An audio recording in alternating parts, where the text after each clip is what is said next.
গোমাংস উপনিৰ্বাচন প্ৰসংগত বৰ্তমানেও উত্তাল হৈ আছে ৰাজ্যৰ ৰাজনীতি। সাংসদ ৰকিবুল হুছেইন মুখ্যমন্ত্ৰী ডক্টৰ হিমন্ত বিশ্ব শৰ্মাৰ বিৰুদ্ধে পুনৰ সৰব হৈছে বিধায়ক আশ্ৰাফুল হুছেইন। মুখ্যমন্ত্ৰীগৰাকীৰ সৈতে সাংসদ ৰকিবুল হুছেইনৰ গভীৰ বন্ধুত্ব আছে বুলিও তাৎপৰ্যপূৰ্ণ মন্তব্য বিধায়কগৰাকীৰ। সমান্তৰালভাৱে প্ৰদেশ কংগ্ৰেছৰ সভাপতি ভূপেন বৰা, বিধায়ক অখিল গগৈ আৰু এজেপিৰ সভাপতি লুৰিণজ্যোতি গগৈৰ বিৰুদ্ধেও সৰব হৈ পৰে বিধায়ক আশ্ৰাফুল হুছেইন। মুখ্যমন্ত্ৰী সদায় কৈ থাকে ৰকিবুল হুছেইন মোৰ বন্ধু মোৰ বন্ধু মোৰ বন্ধু।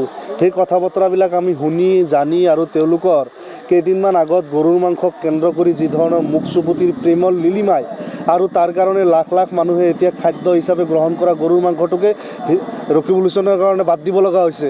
তো আমাৰ বিশ্বাস হোৱা নাই যে ৰকিবুল হুছেইন ডাঙৰীয়া বিজেপি বিৰোধী স্থিতিত বা তেওঁ তাতে আছে। এই স্বৈৰাচাৰী সাম্প্ৰদায়িক আৰু গৰীব বিৰোধী, মুছলমান বিৰোধী, আদিবাসী বিৰোধী বিজেপি চৰকাৰখনক প্ৰতিহত কৰাৰ স্বাৰ্থত আমি যিমান দূৰলৈ লাগে আমি ছেক্ৰিফাইচ কৰিবলৈ প্ৰস্তুত আছোঁ।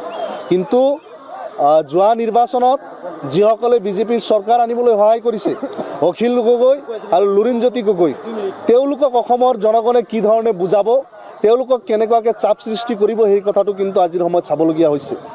অখিল গগৈ, লুৰিণ গগৈ, ভূপেন বৰা এওঁলোক সকলো মিলি যেন বিজেপিক আৰু আগুৱাই দিবলৈ বিচাৰিছে, তেনেকুৱাহে আমাৰ অনুভৱ হৈছে। যোৱা নিৰ্বাচনত অখিল গগৈ আৰু লুৰিণজ্যোতি গগৈৰ কাৰণে অসমত কংগ্ৰেছ, AIUDF, CPIM, BPF চৰকাৰ অহা নাই আৰু বৰ্তমানো তেওঁলোকৰ যিবিলাক কাৰ্যকলাপ সেই কথা বতৰাবিলাকে আহি আছে।